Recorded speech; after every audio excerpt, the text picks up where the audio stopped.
আমার পাশে যিনি বসে রয়েছেন ইনি হচ্ছেন বক্সা ট্যুরিজমের ফাউন্ডার মিস্টার প্রদীপ দে। মানে এনার সাথে এসেই আলতাপুরি রিসর্টে এত সুন্দর আমার লাগলো, তা মানে বলে বোঝাতে পারছি না। আমার দাদা এই যে এত আমি যে ভালো করে কথা বলছি এটা আমি বলতে পারি না, তাই আমার দাদা বলবে।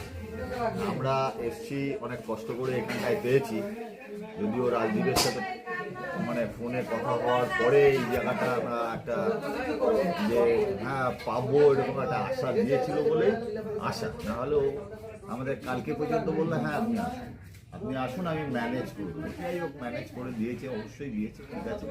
তারপরে এখানকার খাওয়া দাওয়া তো খুবই ভালো লেগেছে, সবারই ভালো লেগেছে, শুধু আমার না, একদম বাড়ির মতন আতিথেয়তা। ওনার রাজদীপের বাবা খুবই ভালো লোক, দারুণ। আর ওনার মুখ থেকে আমি একটু বক্সার সম্বন্ধে ট্যুরিজম সম্বন্ধে একটু জানতে চাই, একটু যদি ছোট্ট করে বলেন। আমরা এখন বক্সা টাইগার রিজার্ভের মধ্যে আছি।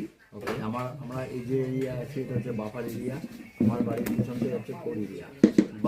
Buxa tiger reserve 761 square kilometre, তার মধ্যে 14টা রেঞ্জ, তার মধ্যে জয়ন্তী একটা রেঞ্জ। আর এই রেঞ্জের এরিয়া হচ্ছে 89 স্কোয়ার কিলোমিটার, তার মধ্যে 4টা বিচ, নর্থ জয়ন্তী, সাউথ জয়ন্তী, ভুটাবস্তি বিচ এবং ফাঁসকোয়া বিচ। আমরা এখন আছি ফাঁসকোয়া বিচের আন্ডারে।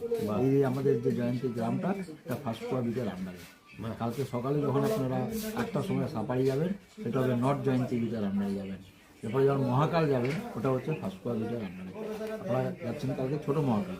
এখানে একটা বড় মহাকাল আছে যেটা সতীর 51টা পিঠের একটা পিঠ, সতীর বাম জঙ্গা পড়েছিল এখানে।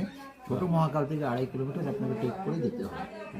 যদি ট্রেক করে ওখানে পৌঁছাতে পারেন, দারুণ জায়গা, মন ভরে যাবে। টুয়ার্সে আসা সার্থক হবে। বাহ, সময় করে আসুন, আপনাকে আমি একদিন।